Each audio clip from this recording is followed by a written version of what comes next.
What's up, everyone? It is Phillies Nation presented by BQ Basement Systems. It's Corey Seidman and Pat Gallen here from the Fieldhouse Sports and Beer Hall. Now, so many things have gone wrong with the Philadelphia Phillies this year. It's hard to just choose one. It could be pitching, starting pitching.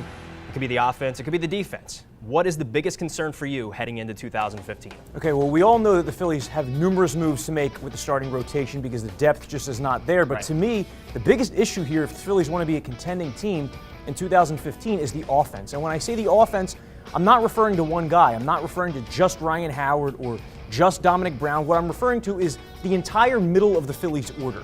The 3, 4, 5, 6 in the Phillies order, specifically the 3 and 4. So Utley, Howard. You got to include Chase Utley in that. I mean, that's something that nobody's really talked about this season. But since June 1st, Chase Utley is at 249 with a 349 slugging percentage, and he has 7 home runs in 99 games. Okay, so those are not the power numbers you have come to expect from a 3-hole hitter, a guy who used to be as productive as Chase Utley was. The first 2 months of the season, he was great. But these last couple months, he's been playing every day, and I don't know if maybe the knees have sapped him some of the power. The fact that he's played every day probably would have been a better idea for Ryan Sandberg to get him some more time off. But when I look at that 3-4, the National League average for a 3-hole hitter is a 461 slugging percentage, which is 53 points higher than what Chase Utley's at, okay? The batting average, the league average for an NL 3-hole hitter, 12 points higher. So not getting the production there. From the cleanup spot, yes, the Phillies have gotten the home runs, 24 homers out of that spot, but they haven't gotten much else. So when you combine all of those things, the 3, 4, 5, 6, you see why this offense has failed to score runs despite okay numbers from individuals. We've talked so much about Ryan Howard all season. It seems blasphemous to add Chase Utley into that, but you're right about it. I mean, he just hasn't produced after those first 2 months. We talked about him, it seems, at length for those full 2 months, and then it's just been a precipitous decline since. And I don't put Utley in the same category as Howard. I think Howard's struggles have obviously been much more pronounced. The point is, though, is that you're not getting what you need from those particular spots. Say you get Ben Revere or Jimmy Rollins on base. Chase Utley being the hitter he is, not the power hitter anymore. Say he gets a single to make it first and third. Well, then you have Ryan Howard and Marlon Byrd following, who both strike out a ton. Howard and Byrd both have pretty low on-base percentages. There just needs to be a power hitter plopped into the middle of all of that. And if the Phillies can find that guy to bat fourth, maybe they can contend next season. Maybe they can get to 87 or 88 wins. Well, that was going to be my question. How do you fix the 3, 4, 5? Because Utley's going to be back. Unknown as to what's going to happen with Ryan Howard. It seems like he is going to be back. Marlon Byrd, he'll be back as well. So where do you fix this problem? How do you fix this problem? Well, first off, I wouldn't be 100% sure that Ryan Howard will be back because, look, Ruben Amaro has said over the last couple of months there will be significant changes coming to the Phillies. They know they need to improve their offense. There aren't a whole lot of spots they can upgrade at. First base and left field stick out the most. So if the Phillies can somehow figure out a solution with Howard, trade him to an AL team, pick up most of the salary, figure out some kind of platoon place there. The problem is this free agent market is not conducive to what the Phillies need. Okay, we've talked about Yasmani Tomas here in recent weeks, the Cuban left field prospect who has a lot of power. He's just 23 years old. By all accounts, has more power than a Rusney Castillo, a guy that you might be able to get for like $80 million, somewhere in that range, who could come in and maybe provide you best case scenario what Jose Abreu has done for the White Sox, kind of turning around that offense. The problem is there's very little after Yasmani Tomas. If they don't pick up Yasmani Tomas, then what are the alternatives? Because as we've talked about here, it seems like the last 2 months or so, the free agent market, there's just no one out there. I mean, you get lucky with guys like Nelson Cruz, who the Orioles sign, and he helps propel you to the playoffs, but it's very rare that that happens in this day and age in the free agent market. Sure, and if you want that power, the guys that you're looking at are all guys that have flaws. Victor Martinez having a career year, but he's 35 years old without a position. Okay? He's more of a DH. Pablo Sandoval on the younger side of these free agents, but there's concerns with his weight, and there's also concerns with the Phillies that he would be blocking Maikel Franco and Cody Ashley, two of the guys that you're hoping to develop over the next couple years. Mike Morse, same deal there, where how much of an upgrade is he really in left field or at first base? It's not a great list. It really isn't a great list for what the Phillies need this offseason. That's why I wonder how they realistically think this can be turned around in 1 year to the point where they could win in the mid-80s. One guy that has performed well all season long, and it's been overshadowed by the troubles that the Phillies have gone through, is of course Cole Hamels. 4th in the National League through Sunday in ERA, 3rd in the National League among pitchers in WAR. 2008, he was a catalyst for them winning the title.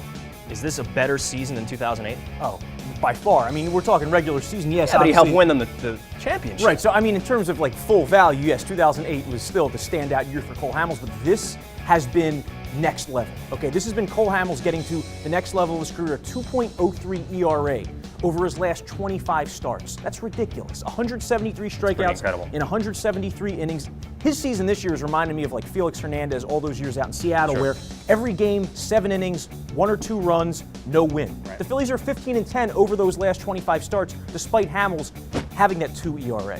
One of the great giveaways this year for the Philadelphia Phillies was the Len Epstein Philly Fanatic magazine, along with the Fanatic's best friend, that's Tom Burgoyne. We got a chance to meet up with Len Epstein. Here it is.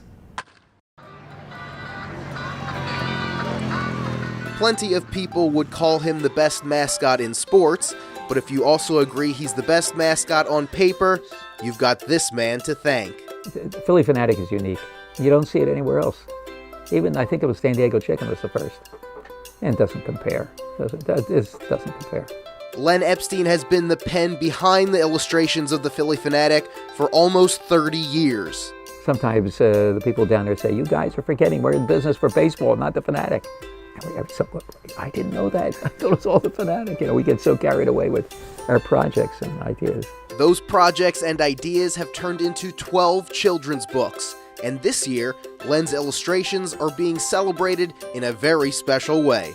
The beautiful part, when the 12th book came out this year, they came up with the idea of tying it in to do 12 covers for 12 unique bobbleheads, and that's how they came about. So they took each cover and created bobbleheads, and they'll produce one a month. And we're on our 3rd one. The 4th one will be coming out. Drawing the 6'6" feathery green Galapagos Island native is not exactly something you'd pick up in art school.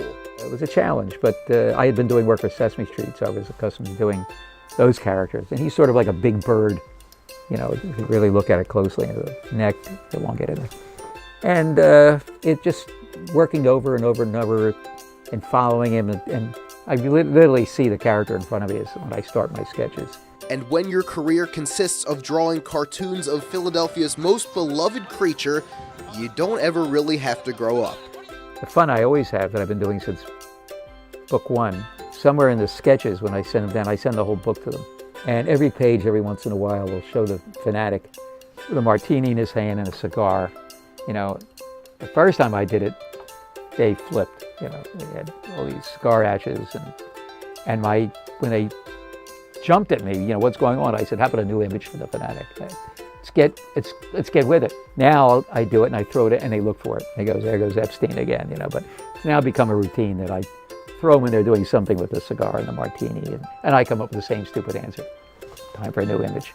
Len's illustrations help tell the stories of the Fanatic's adventures off the field, just like this new one, the Philly Fanatic's one-man band. And you can get this and all his other books, as well as all those bobbleheads you saw right here at the Majestic Clubhouse store at Citizens Bank Park. For Phillies Nation, I'm Rudy Mezzi.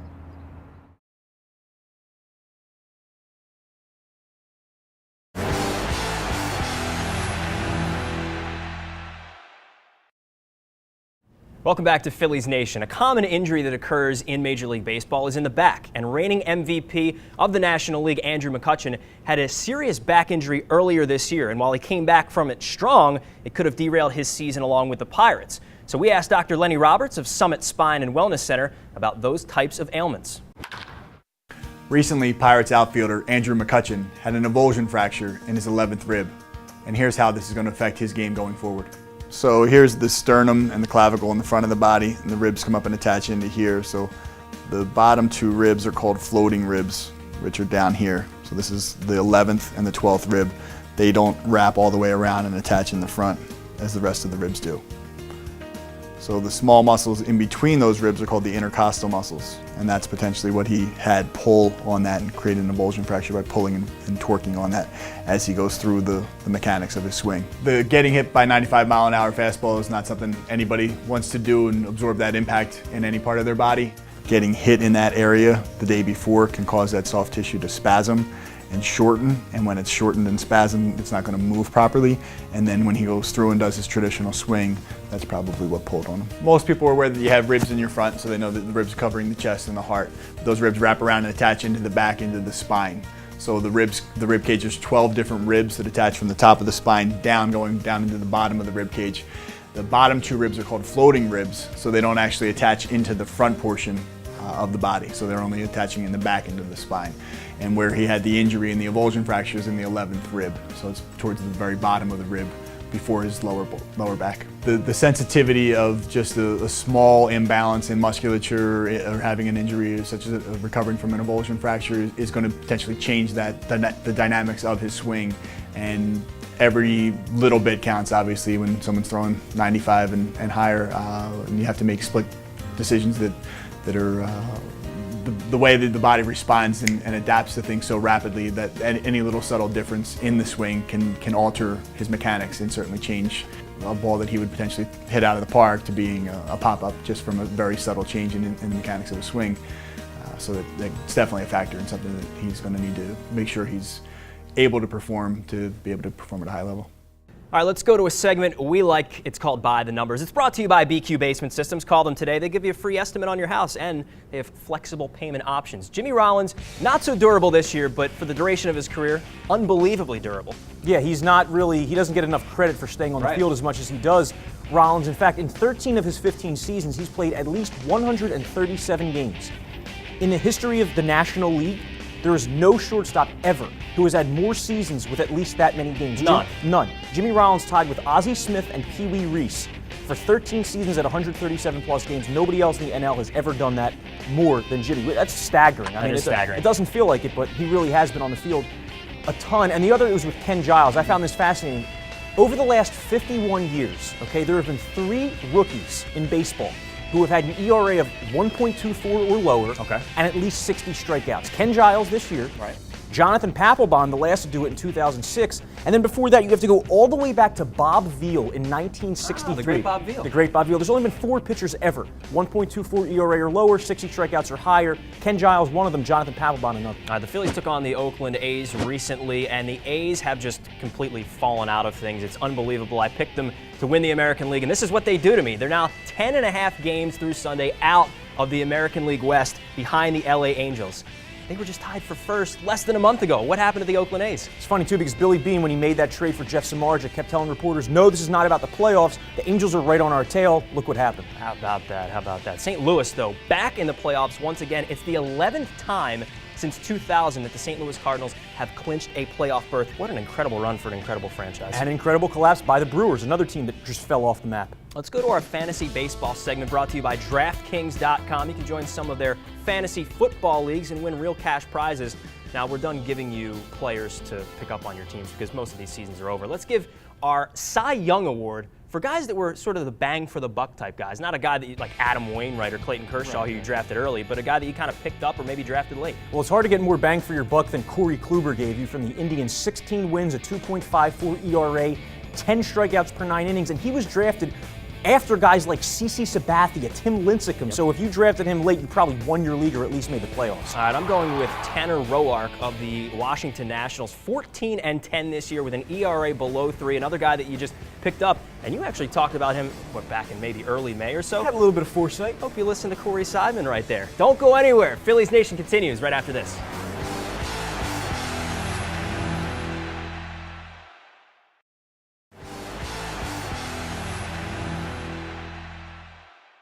Okay, so you've worked with guys at all different levels, whether it's major leaguers or some of the under 18 guys that you went out and you won it all last year. Congratulations on that. Thank you. They did all the work. I just got the plane ticket. But so when you're working with a guy who's 17 years old as opposed to maybe an established major leaguer, and you see all the time in baseball that when a team is struggling offensively, usually the hitting coach is the scapegoat, and usually the hitting coach will get canned.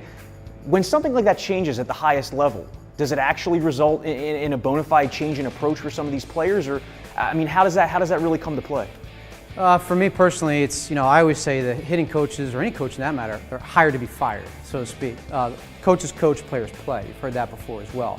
Where, I don't think it's a big deal where if the coach gets fired, I don't think it's an overhaul just like, oh my God, they're hitting now because they've got a new coach in play. No, they know what to do. In fact, most players, if they really get attached to a coach and he gets fired, they'll feel bad because they know that he got fired not because he wasn't working hard, not because he wasn't providing them quality information, because they weren't performing on the field. Now, the front office is not going to fire 13 hitters and 25 guys on a roster. They're not going to do that. So what happens is hitting coaches, pitching coaches, managers, they get the scapegoat. So to answer your question, for me, it's I don't think it's a huge factor. It's more of a wake-up call. The hitters themselves have to say, you know what, that guy got canned. That's his livelihood. That's how he makes money, and I'm still here. Well, you know what, I got to step up my game. So whoever comes in next, now they have good quality information to provide, I'm sure, absolutely. But at the end of the day, I think it's more of a wake-up call to that player. Okay, so we talked about when a guy's struggling, if it's better to work with him in season or after season. How about when a guy's going really well, when he's hitting really well, when the stats are there, when the numbers are there, but the swing, all the mechanics aren't there? I mean, when you see something like that, is it cool to go in and talk to a guy then, or you don't want to mess up his groove? Absolutely don't want to mess with that guy. You almost let him run out his time. If he's going really good and like you said, the mechanics quite aren't there, hey, it doesn't have to look good to necessarily be good. Hunter Pence is a great example. Yes, he is. But at the same time, I'll let him run his course. And then when he kind of scuffles, then he'll be more receptive to me saying, you know what, I'll suggest, yeah, maybe clean that up a little bit. A lot of that is you got to make sure that your guy is receptive to when you talk to him. And a lot of guys, power coach I call. They see something, they want to pounce on it right away and try to correct it. Where their heart's in the right place, I don't think their mind's really working as much. Say, hey, you know what, I need some feel with this situation. Like you said, he's going good, but maybe I'll save that thought for reserve time when he's going a little bit bad. Welcome back to Phillies Nation. I'm Ryan Williams and I'm here with Pat and Corey. And it's time for our Batters Inbox questions. The boys are tied and we're winding down on the season. Who's going to win? I'm going to win. Starting now. Let's go. All right. Our first question. How would you handle the Jonathan Papelbon situation? Corey? I would keep him because you're not going to get full value for him if you trade him. And if you keep Jonathan Papelbon, at least you can tell yourself that heading into 2015, you have one area on your team where you're very strong. That would be the back end of the bullpen with Jonathan Papelbon, with Ken Giles, with Jake Diekman. Unless you were to get full value for Papelbon, it wouldn't make any sense to trade him. And after what happened recently with the fans in Philadelphia, I think that plummeted his trade value even further. I would tell him that he's no longer the closer. It's now Ken Giles' job. And then basically just go from there. I know it's a tricky situation, and like you said, he has pitched really well this year, but he's fallen out of favor with the fan base. And then on top of that, the situation becomes tricky because he's going to make a lot of money with the option year. But on top of that, if you tell him that he's no longer the closer, that might be grounds for a grievance with the union, and he might be upset about that. So if that comes into play and Jonathan Papelbon gets upset because they have removed him as closer, I can see this being more than just a Phillies-type issue. But I think the right move is to make Ken Giles the closer, and then whatever chips may fall, you go from there. Well, I'm going to go with Corey on this one. Sorry. All right, fine. Our next question comes from a Phillies fan. Hey guys, this is Molly from York, PA, and Molly wants to know, what off-season move has proved to pay off the most? I'm going to go with, of the Chicago White Sox, the first baseman, Jose Abreu. Top 10 in the American League in home runs, batting average, and RBI. They threw a lot of money at him. 6 years, $68 million this year. But he has proven to be very much worth that money, and now it makes the Cuban market so interesting. And we talked earlier in the show about the Phillies being interested in Yasmani Tomas. We'll see if they are, because of that Cuban market, big time players could be coming out of there. Yeah, that was a great signing. I think Jose Abreu's been the Rookie of the Year in the AL, arguably the MVP in the AL as well. But I'm going to go with Nelson Cruz, and the only reason I'll say that is A, because you took Jose Abreu, you went first, and B, because Nelson Cruz was significantly less expensive. It was a one-year deal between $8 and $10 million. Nelson Cruz now will get 50 to 60 million plus in the free agent market, but he's coming off a PED bust. He's had a great year for the Baltimore Orioles. Sure has. You won this argument. All right, nice. I thought I would. Our last question. What role should Grady Sizemore have with the Phillies next year? Corey? I would bring Grady Sizemore back, okay? I would bring him back on like a one-year deal worth maybe $2 to $2.5 million with some incentives that could make it double that. But he has played very well this season in every role the Phillies have played him in, whether he's playing left field or right field or pinch hitting. I think he could be a very good bat off the bench, and that's one area the Phillies have really struggled in recent years, is putting together a major league caliber bench. I think Sizemore could do that, and in a pinch, he could come in and play some everyday outfield for you. All right, I disagree that they should bring him back, and not because he hasn't done everything that we hoped he could do with the Phillies, but because they need to get these younger players at bats. They can't keep clogging up 300, 400 at bats per season with a guy who's 31 years old. When there are still players on this roster and in the minor leagues, they need to figure out who they are. So Grady Sizemore, I think he should be looking for a contending team. If he's the fourth or fifth outfielder on a contender, maybe he can steal a World Series ring. But if I'm the Phillies, I would let him go. You're going to win this week. All right. So what's that mean? I'm up one? That means You I need are. to sweep next week to win. Is that right? Yes, so. it does. Is that right? It all comes down to this. How about that? The big Phillies Nation cliffhanger. Well, that wraps up our Batters Inbox questions for this week. We want to hear what you have to say, so leave it for us on our Facebook and Twitter page. More Phillies news is coming right up.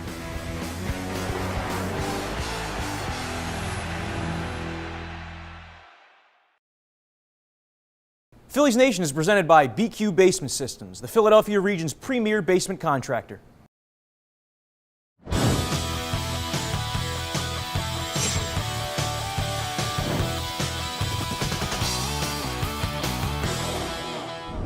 Hi, I'm Tommy Green. Today we're going to talk about somebody very special to the Philadelphia community, Harry Callis, God bless him, and what he meant to the Phillies, and I know what he meant to me. When I played with the Phillies back in the day, he used to travel with us, and I was fortunate enough to spend a little bit of time with him, and we always had something going on the plane, play a little cards, some of the guys would be, and he'd be involved in a little bit of that every now and then, but the biggest thing, he'd sit back there with me and Larry Anderson and David West, and we talked ball. Some of the guys he'd seen play coming through, and it was, one of those shut up and listen moments which every young player should do because they don't know it all. You learn about the game, the history of the game.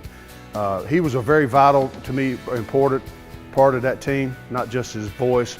He was one of the guys. I loved him back there at the back with us. I know some guys are pretty peculiar about it. In current teams and stuff like that, but he was part of our team and we enjoyed him back there. I think it's just a matter of letting the ball get a little deeper or hitting it up front. I was always a guy who was a home run swinger. I didn't care if I made contact or not. I wanted to try to hit home runs, and for me, what I wanted to do was you try to let the ball get deep in the zone, and that doesn't mean getting back in here.